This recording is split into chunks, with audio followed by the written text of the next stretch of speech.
Hello and welcome to Nitro Talk. Today we're going to be taking a look at this Ofna JL 28 Max Nitro engine. It was made as a drop-in kind of engine for the for Traxxas vehicles, the Tmaxx. But as you can see, if you look at 3.3, it has a very small bolt pattern there to line up with a standard Tmaxx mount. But your JL 28 Max, which as you can clearly see here, it's got the same Traxxas exhaust coupling there, but won't fit on a Traxxas mount that'll work for Traxxas. You got to have, the black one would be better for this. You got to have the big block engine mount to be able to use this anyways. So if you're going to have a big block mount anyways, you can pretty much use any big block at that point. I mean, who wants to be locked into using the Traxxas exhaust? I don't. So, that's what I never really got. Is it a drop-in? It's not drop-in. You got to have a mount to go with it. Was it sold with a mount? I don't believe so. Maybe it was. If someone could let me know, go ahead. I noticed a couple things. Before we start putting this together, this just came out of the ultrasonic bath. This is all, I've talked before about how I clean my engines in ultrasonic bath. This one has just came out of it, so all these parts are 100% sparkly clean and ready to be reassembled. So before we do that, though, let's take a look. It says Indonesia on that front bearing. That's an odd one. I don't see that before. The aluminum looks really good on this engine. I really like the way the aluminum looks, and I just saw something. Holy smokies. Is that what I think it is? Now, there's no way you'd be able to see that on camera, and if it is even real, am I tripping? Let me get some light. Maybe. I just saw that. All right, let me get way up in there. Is that case cracked?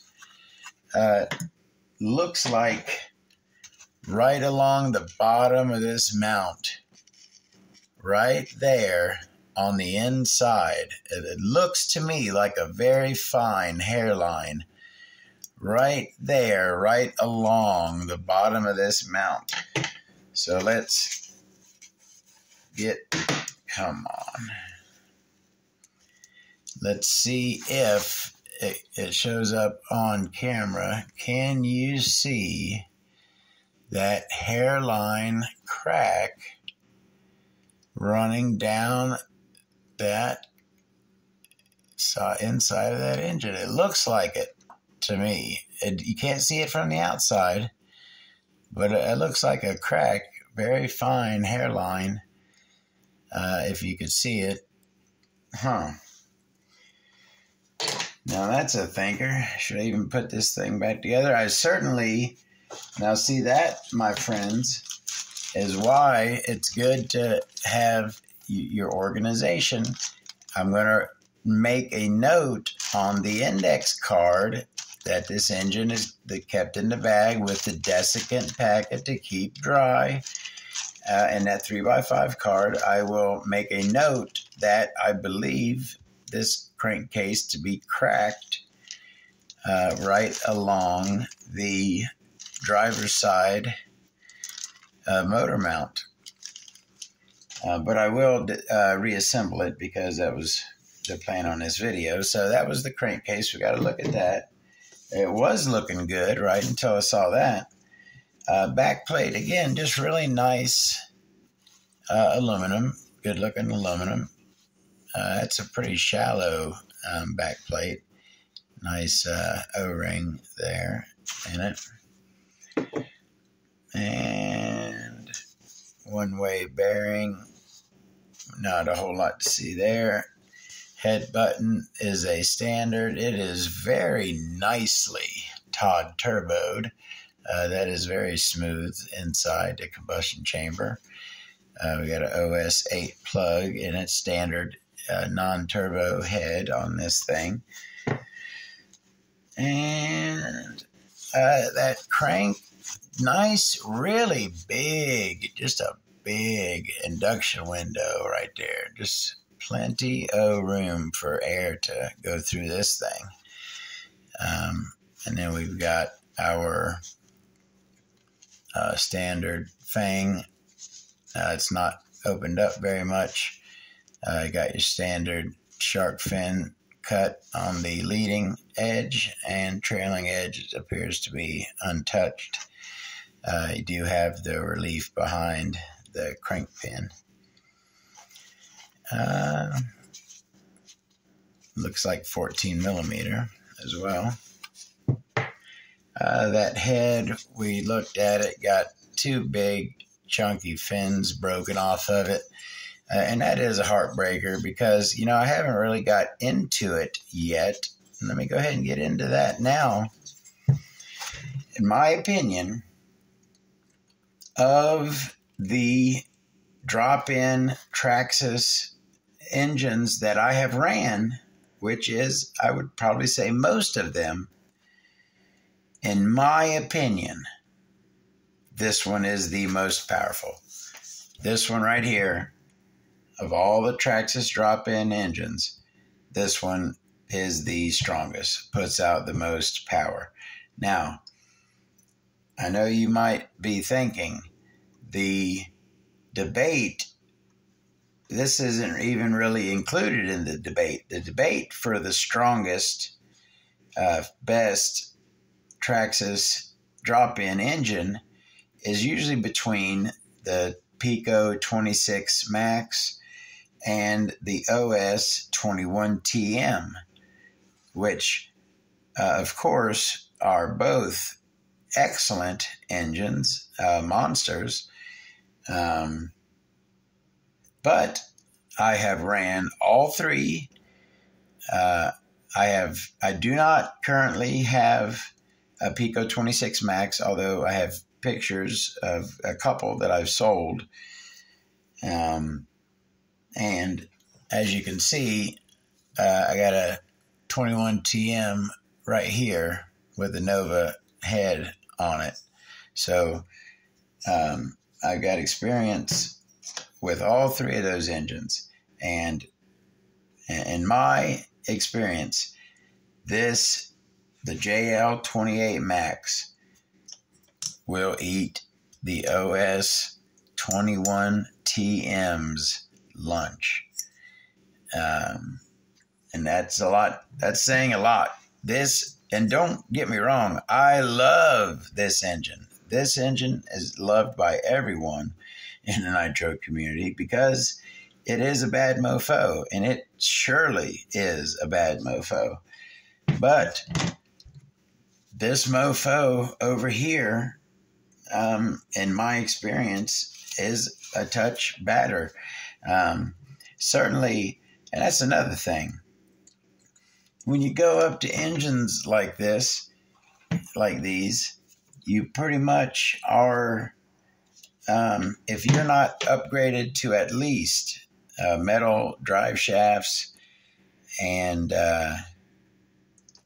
what's the one gear and the trainee, the idler gear, if you're not upgraded to a few steel parts, when you drop in something like this into your Tmaxx, you're not going to last very long, and you're going to be dumping parts left and right.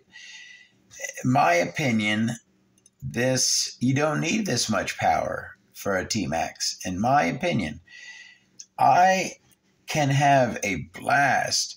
You know what? My favorite, the most fun I've ever had with a Tmaxx, you know what engine was in it? It had a Phantom FR18. And I tell you what, that engine was a cherry. It screamed very high RPM. Just all around. I love that engine. Love that Tmaxx. That was the most fun, the fastest, wheelie poppinest, coolest Tmaxx I have had. It was that Phantom FR18. To me, that is about how much engine you need for a Tmaxx. The Phantom FR18 and OS 18 CV RX. Something along in that area. Now, what I'm doing here is putting moly coat on the O-rings for the carburetor. I already checked them, make sure that these O-rings are all good. I'm not putting a bad O-ring in here. But the first thing I'm going to do is assemble this carburetor. And then once I have the carburetor completed, I will assemble the rest of the engine. Where was I with, I've ran, all the big Tmaxx drop-in engines, the big ones. I'm sure there's plenty that I haven't ran. And this one right here really surprised me. I was shocked at the amount of power that this thing put down. It is, in my opinion, the strongest of the made for Traxxas, made to drop into a Tmaxx engines. So now I looked at these washers here, these aluminum washers that seal up above and below the banjo fitting. Where did that go? Dropped it and it went for a roll, and I'm never going to find it. Isn't it? Awesome. So we'll hold off for a second on the carburetor. Let me go ahead and we took a look at all the parts. I don't see any particular, we didn't look at that sleeve, which is a very nice one, if I may say so myself. I like how we have a nice big fang and a nice angle cut on that. That port there has got some work done to it. Twin intake ports in the front, very wide. We got these lower ports down here angled downwards instead of upwards. Fairly standard looking exhaust port on there. So this, you count that as 2. I mean, the whole counting the ports thing, it depends on the company. They count them however they want. This one is approximately 1, 2, 3, 4, 5, 6. It's approximately a 6 port. That's not counting the exhaust. All right. Good looking work on that sleeve. I like it. So, where was our piston? Go ahead. Now our piston has one oil ring on one oil groove, and has 2 very nicely angled. I've never really seen these. Usually these ports in the piston are just kind of holes, but these are angled very nicely in here. I like that. And we'll go ahead and drop our piston in.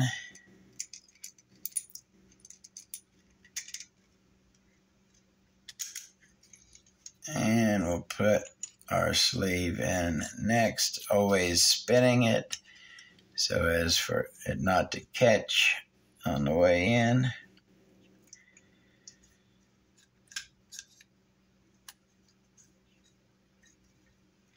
And make sure that is seated properly. Did I? Yep, I did it. So I got to lift it back up out of there, which is going to be a hassle. What's the quickest and easiest way? I got this. It's like a hook that you hang stuff with. And I've found that it's bent, and it's also rubber coated, so it's metal firmness, but rubber protectedness. So if I put the piston up, I've found that you can just kind of catch the bottom of the sleeve with this thing and just kind of push it down and out like that. So that right there, I just happened upon that, and that is a very good sleeve removal tool. It's like it's made to hold in your hand and get up in and push that sleeve down. You know what I mean? It's like perfectly shaped for it. All right, so now that we have that out, we can put it back in properly, remembering to spin. And this time I'm going to make sure it's lined up good before I push it down. And did I do it again? I did it a friggin' again. It doesn't want to line up properly. Let me, there we go. Now we're talking. Now we're nice and flush. We are seated properly. The indexing pin was what we were looking to line up there. So I am assembling this engine. So I'm going to put my light assembly oil, my after run oil, my whatever I want it to be oil on the engine as we install it. And that is kind of lacking in the compression department, it appears. It'll probably be due for a pinch. But let's go ahead and put our cooling head on it, not forgetting our shims. And does this one have an indicator for the rear? It does not. So we will just put our head on.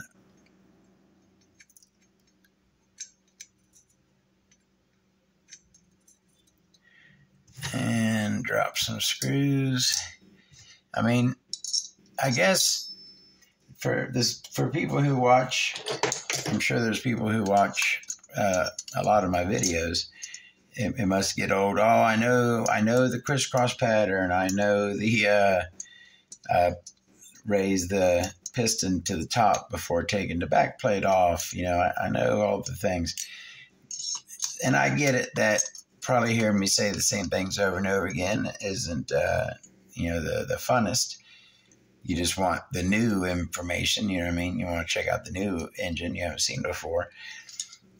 But, you know, I got to keep in mind that there will be people, I assume, who are newcomers, and maybe it's the very first video that they're ever watching, you know what I mean? So they need to know those important things, those precautions, rules of thumb, that you take when you are working on nitro engines. So I got to mention it every time. When you're tightening your head bolt buttons, do it in a crisscross pattern. I like to take all four and just set them down to where they're touching, not tight at all, just touching the bottom. So I'll touch this one to the bottom, then across to the other, and then these two across. And then once they're all touching the bottom, again, not tight, just laying on the bottom, then I will start with one of them All right, so now they're all laying on the bottom, not tightened, but just touching. I'll start with this one and tighten it, go across, tighten that one, and then tighten these two. So make sure our head isn't warped, and happy motor. You know, it doesn't pop right over, so when this engine, it ran like a top when it was disassembled, or when it was put away. So, oh, is that my other piece? Yep, that's my other piece. All right, so I can put I found my other washer, so I can finish reassembling my carburetor. So let me go ahead and do that now. That goes into there. And you composite down there, so you don't want to go nuts tightening these, but just give it a little snug. Now our slider, how you know how your slider goes in, there's normally a line in it that denotes, you should be able to see that line when you're looking into the carburetor from up top. You should be able to see this line. So this line goes to the top. The other thing you can notice, you can go by, is the valley for the screw to sit in. Obviously goes towards the back where the screw is. So that'll be there, and then the line will be up top, as you can see. So we go ahead and put our throttle idle adjust screw in, making sure that we are lined up so that it can go in smoothly.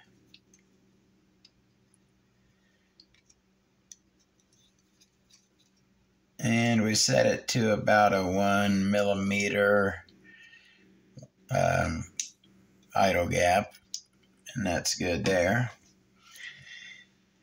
We will go ahead and do it right. Put some moly coat on our carb boot here.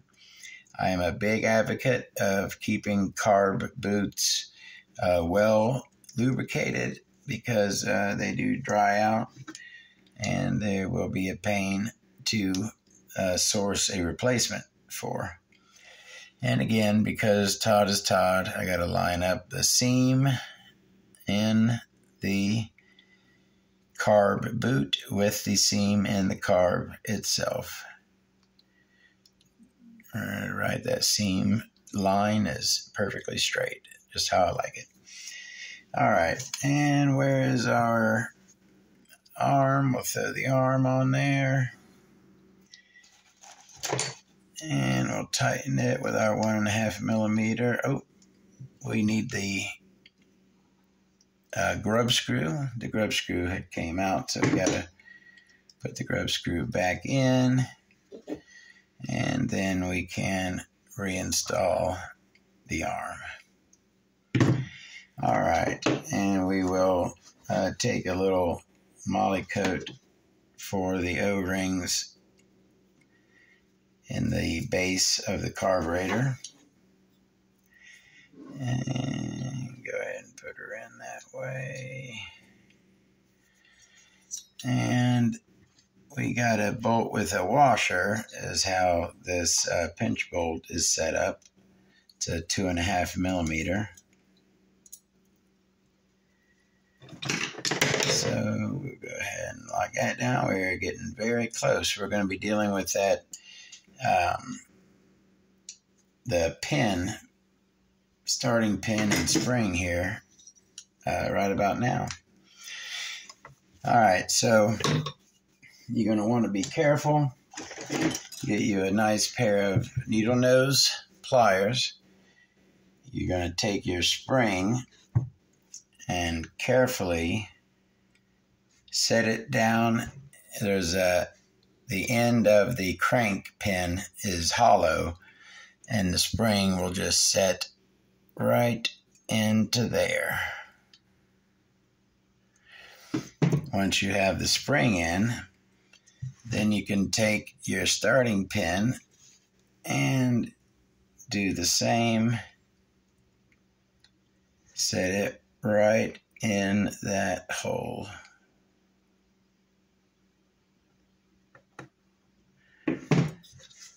All right, so now we've got a starting pin that will, and always give it a test to make sure that it springs back when you push it down.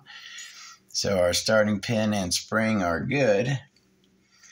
And at this point, we will take our back plate. Now this does have an O-ring sealing it inside there. So I'm going to carefully set this down so as not to let our pin drop out. And I'm going to take a little bit of moly coat and put on this shaft. And that is how I'm going to lubricate that O-ring that is inside of there.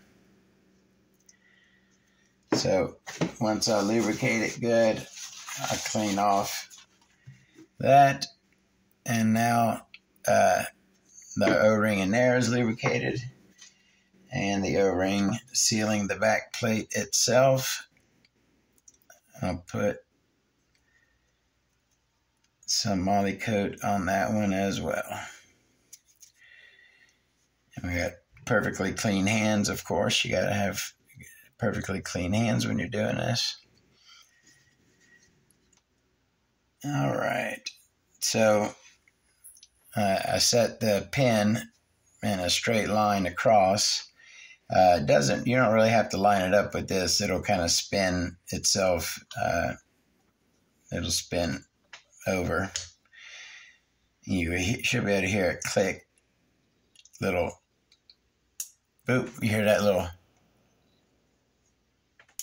tick? That's the pin passing by the point where it grabs. Some odd screws in the back of this little button head hex back here. Not the most meat on them for grip, so I worry about them stripping out. So again, sorry, I gotta say everything every time, but when you're screwing in, certainly the back plate, certainly with screws like this that don't give you a whole lot of meat to grip your screwdriver, just be very careful. Screw them in perfectly straight. Just give it a good snug. Don't go nuts with torquing them down, and you should be all right. If you lubricate your O-rings good, you should not worry about air leaks. This engine has proper O-rings on it, so I do not worry that this thing will leak. It should be perfectly fine. All right, we are in the home stretch. One more screw in this back plate, and then we'll throw on the one-way bearing and the roto start.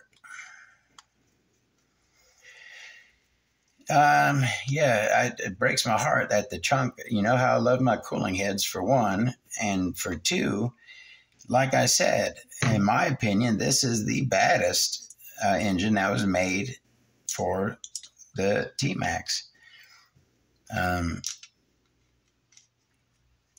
So yeah, I would love for that cooling head to not be broken.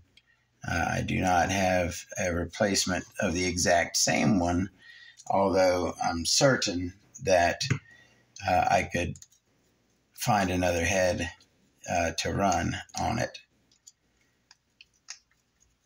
So that is about it. I'm just finishing up throwing the roto start back plate onto here.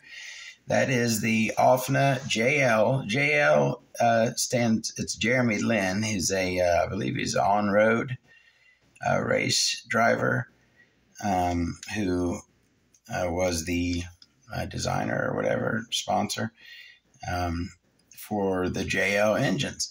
Now the JL, this wasn't the only JL engine. They made small blocks. there were a few different JL branded engines.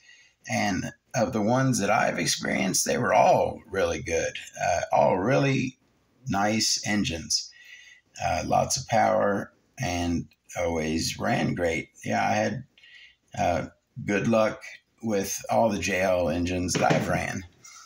So that's the 28 Max with a roto start and a nice chunk busted on the head. But, what the heck's going on there?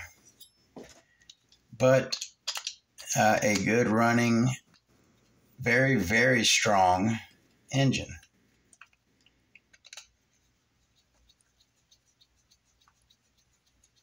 Yeah, sorry about that. It's going to drive me nuts. This the back plate didn't go on properly. All right, so that's on there good now. So that is ready to hit with a roto start. You know, this would be a good engine to use in my compression tester video. Use it roto start, test the compression on this. Maybe you could check that one out next.